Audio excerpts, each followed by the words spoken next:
Who's your number 2?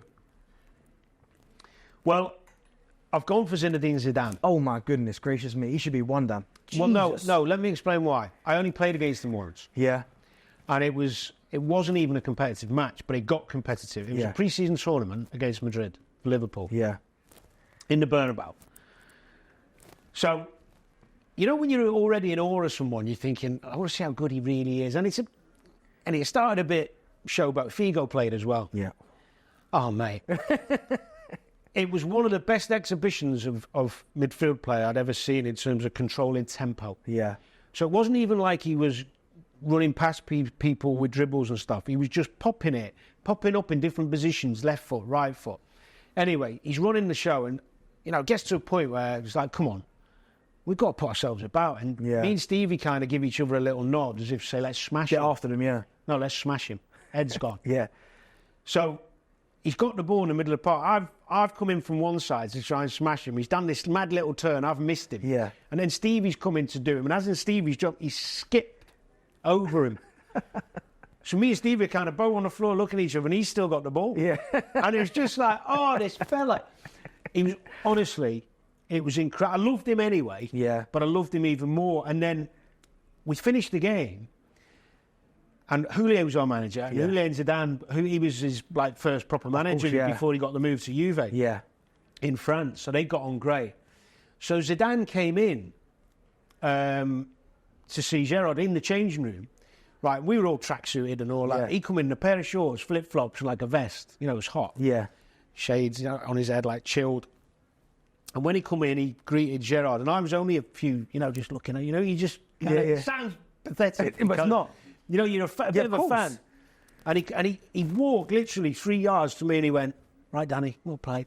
I thought, he knows my name. That was a bigger compliment than anything. And then he said hello to a few of the other boys. Yeah. But just like the fact he knew my name, I thought, Zinedine Zidane knows my name. So I've done something right somewhere. Yeah. He was such a nice fella as well. But what a player. I mean, I'm talking not just brilliant technically and all the skills, but the physical presence. Yeah. Is he big? Because he's won someone, and I've seen him on TV. Well, you're tall, so he might not feel as big to you, but he's wide. He looks it on TV. He's wide. He's really wide. He's got these big, broad shoulders, and you go near him, and when people have got that strength with their arm to keep you away, it's like, I want to get to you, but I can't. Maybe I'm just too skinny. Do you know? Because a lot of people talk about Zidane, they have to talk about that performance against Brazil in 2006, where he came back from retirement, could be international retirement, came back. We know what happened in the final, but that performance against Brazil, when he ripped them to pieces. So many games out. Have you seen? I don't know. Now with social media, you get these reels pop up. Yeah. Sometimes a reel as Zidane comes out, it's like, oh my God. Yeah. Free kicks, skill, left foot, right, that volley in the final. Do you know what? You almost feel like people like Zidane, because for me, before Messi became along, he was my greatest ever player, Zidane. I thought he was the best ever. Do you think we almost get kind of, not blindsided, but we forget about people like Zidane because of the likes of Messi and Ronaldo? People, the newer generation are almost like Messi and Ronaldo. If you haven't hit the numbers they've hit, you're rubbish. They almost forget about him. I think people got a bit more obsessed with numbers. Yeah. And Messi and Ronaldo have taken the shine off people like Ronaldinho. Yeah. Zidane. I mean, Ronaldinho was another one. It's an absolute joke. Even I remember playing against Rivaldo. Yeah. I mean, people forget about Rivaldo. Of course. What a player. Yeah. I mean, what he did and playing against him, just an incredible experience. So I think you have to. It's generational, isn't it? Of course. You had Zidane come as you were loving football. Yeah. He was the man. Or Ronaldo, R9 maybe. Well, R9 and Dino, but Zidane was like... Yeah. Who's your number 2? My number 2 is Kaka. Right? And I put Kaka in, and again, I only played against him once, England versus Brazil. But these are just players that you've seen on TV so much. I didn't get the opportunity to play in the Champions League. So watching... Right, yeah, I remember that. So watching him in the flesh, I thought, you know what? And to be fair, that England-Brazil game, all I did was watch. Even though I started the game, I just felt like I was watching because we couldn't get the ball. But watching what he could do with the ball. And when I think about Kaka, he almost, I don't know what you think about this, he was almost like our first Brazilian European. Yeah.